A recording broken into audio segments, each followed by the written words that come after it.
Vector algebra में भाई आपके कुछ इंपॉर्टेंट टॉपिक्स है, इसको समझ लो, ये आपके इंपॉर्टेंट है। तो पहला आपका है वेक्टर जॉइनिंग 2 पॉइंट, ठीक है। वेक्टर जॉइनिंग 2 पॉइंट क्या आपका, मान के चलो ये मेरा ए पॉइंट है, ये बी पॉइंट है, ठीक है। ए पॉइंट के कोऑर्डिनेट्स दे रखे हैं x1 y1 z1, B point के दे रखे हैं x2 y2 z2, okay. And मैंने ए पॉइंट को ए वेक्टर नाम दे दिया, बी पॉइंट को बी वेक्टर, ठीक है। एंड सिंपल ये समझो, अगर मुझे ओ ए वेक्टर निकालना, ओ ए वेक्टर मीन आपका पोजीशन वेक्टर निकाल रहा हूँ, तो आपका x1i, ठीक है, x1i कैप एंड ऐसी y1j प्लस में आपका z1k, okay. O B vector आपका पोजीशन वेक्टर बी का आपका कर रहे हो, तो ओ बी वेक्टर के लिए क्या है x2i प्लस में आपका y2j और प्लस में आपका z2k, ओके। एंड मुझे ए बी वेक्टर निकालना है बेसिकली, ठीक है। ए बी वेक्टर मतलब वेक्टर जॉइनिंग 2 पॉइंट अगर कर रहे हो, तो ए बी वेक्टर अगर तुम्हें निकालना है ना, तो सिंपल ये नहीं कि आप x1 y1 ऐसे कर दोगे, नहीं। ए बी वेक्टर के लिए हम क्या करते हैं, बी जो दूसरा है आपका पीछे जो है उसमें से माइनस करते हैं, मतलब बी माइनस करोगे ए, ओके। तो बी वेक्टर के लिए हमने बी यहाँ पे नाम दिया है, ऐसे आपका ए के लिए ए वेक्टर नाम दिया है, तो यहाँ पे बी माइनस में ए वेक्टर करोगे, ओके। एंड सिंपल आपका ए बी वेक्टर निकल आएगा। तो आपको क्या करना है ना, यहाँ पे जो आपके x2 और x1 है कोऑर्डिनेट्स है, उसको माइनस करना है, ठीक है। x2 में से x1 माइनस करोगे क्योंकि b पहले है, ठीक है। तो b वेक्टर के आपके कोऑर्डिनेट्स ये है, तो x2 माइनस में x1 i, ऐसी प्लस में आपका y2 माइनस में y1j एंड प्लस में आपका z2 माइनस में z1k, ओके।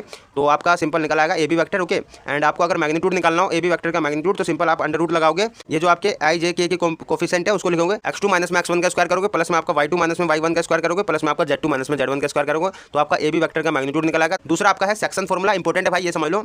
तो सेक्शन फॉर्मूला आपका बेसिकली दो टाइप में लगेगा। सेक्शन मीन आप सेक्शन में डिवाइड कर रहे हो, दो सेक्शन में डिवाइड कर रहे हो वेक्टर को, तो सिंपल आपका इंटरनली या फिर एक्सटर्नली डिवाइड करेगा। तो यहाँ पे मान के चलो ये मेरा ए बी वेक्टर है, तो सी पॉइंट आपका है जो ए और बी को क्या डिवाइड कर रहा है आपका simply section formula, but internally divide कर रहा है मतलब अंदर से डिवाइड कर रहा है, ओके। तो m रेसो n में मतलब कोई रेसो में डिवाइड कर रहा होगा आपका m रेसो n, ओके।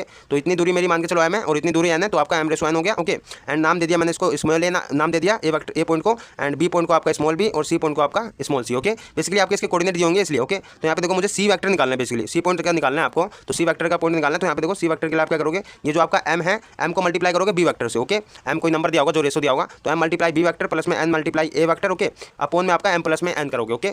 दूसरा आपका है एक्सटर्नली डिवाइड, तो एक्सटर्नली डिवाइड मीन आपका ए बी वेक्टर है, उसको बाहर से डिवाइड कर रहा है कोई आपका सी पॉइंट, ठीक है। तो सी पॉइंट डिवाइड कर रहा है बाहर से, तो इसको लिए क्या है आपका m रेसो n में डिवाइड कर रहा है आपका, कोई मान के चलो m रेसो n कोई नंबर दिया होगा आपका जिस रेसो में डिवाइड करा है। तो यहाँ पे देखो ए वेक्टर, यहाँ पे ए पॉइंट को मैंने ए वेक्टर नाम दे दिया, बी पॉइंट को बी वेक्टर, सी पॉइंट को आपका सी वेक्टर, ठीक है। तो बेसिकली यहाँ पे अगर मुझे सी वेक्टर ही निकालना है तो क्या करूँगा मैं, इज इक्वल टू में यहाँ पे देखो C vector is equal to में m मल्टीप्लाई में बी वेक्टर, m मल्टीप्लाई में आपका बी वेक्टर के साथ होगा, पहला वाला आपका बी वेक्टर के साथ मल्टीप्लाई होगा, लेकिन आपका एक्सटर्नली में क्या होगा ना, माइनस आ जाएगा बीच में, ठीक है। तो माइनस n मल्टीप्लाई में आपका ए वेक्टर हो जाएगा, अपॉन में आपका m माइनस में n हो जाएगा, ओके, एक्सटर्नली में। एंड थर्ड आपका है mid point formula, mid point formula mean आपका जो सी पॉइंट है आपका बिल्कुल बीचों बीच डिवाइड कर रहा है, ए बी पॉइंट है आपका, उसमें आपका सी पॉइंट जो है दोनों को 1:1 मतलब आधे आधे पार्ट में बांट रहा है। तो इसका क्या है, इसको समझो, अगर मुझे सी वेक्टर ही निकालना हो तो यहाँ पे देखो रेसो तो आपका m इज इक्वल टू में ये जो m और n है ये आपका सेम है, तो m इज इक्वल टू में n है। सी वेक्टर मुझे निकालना है तो सिंपल है आपका 1 से मल्टीप्लाई करोगे उसको सी, ठीक है। b मल्टीप्लाई यहाँ पे m यहाँ पे n होगा, तो 1 1 है तो कोई फर्क पड़ेगा नहीं, इसलिए आपका क्या हो जाएगा यहाँ पे बी मल्टीप्लाई प्लस में ए मल्टीप्लाई अपॉन में आपका m प्लस n 1 1 प्लस तो 2 हो जाएगा, सिंपल आप 2 लिख दोगे, ठीक है।